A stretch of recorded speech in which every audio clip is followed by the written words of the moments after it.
مذہب اسلام کے اندر عورت کو حکم ہے اس بات کا کہ وہ مردوں کی مشابہت اختیار نہ کرے،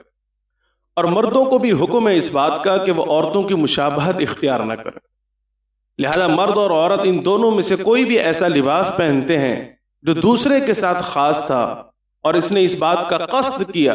اس بات کا ارادہ بھی کیا، مرد ہے تو وہ عورت بننے کی کوشش کر رہا ہے، عورت ہے تو وہ مرد بننے کی کوشش کر رہی ہے، ایسی صورت کے اندر آقا کریم صلی اللہ علیہ وسلم کی احادیث سے ہمیں یہ بات معلوم ہوتی ہے کہ حضور اقدس صلی اللہ علیہ وسلم نے ان مردوں کے اوپر لعنت فرمائی ہے جو عورتوں کی مشابہت اختیار کرتے ہیں، اور ان عورتوں کے اوپر بھی لعنت فرمائی ہے جو مردوں کی مشابہت اختیار کرتے ہیں۔ ایک حدیث میں آپ نے ارشاد فرمایا کہ ان مردوں کے اوپر لعنت ہے جو عورتوں جیسا لباس اختیار کرتے ہیں،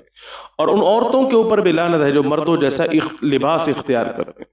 اور ایک حدیث میں آپ نے ارشاد فرمایا کہ وہ عورتیں جو مرد بننا چاہتی ہیں، مردوں کی مشابہت اختیار کرنا چاہتی ہیں لباس کے ذریعے یا کسی اور چیز کے ذریعے، ان عورتوں کے اوپر بھی آقا کریم صلی اللہ علیہ وسلم نے بڑے سخت الفاظ کہے ہیں۔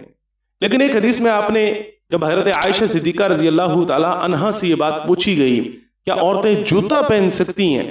تو اس حدیث کے الفاظ یہ ہیں کہ حضرت عائشہ صدیقہ رضی اللہ تعالی عنہ نے جواب میں یہ بات ذکر فرمائی کہ ان عورتوں کے اوپر اللہ کے نبی صلی اللہ علیہ وسلم نے لعنت فرمائی ہے جو مردوں کی مشابہت اختیار کرتے ہیں۔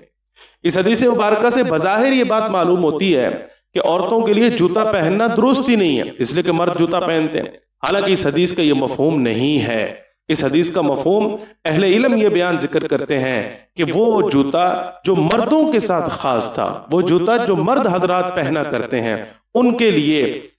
عورتوں کے لیے اس کا استعمال کرنا درست نہیں ہے۔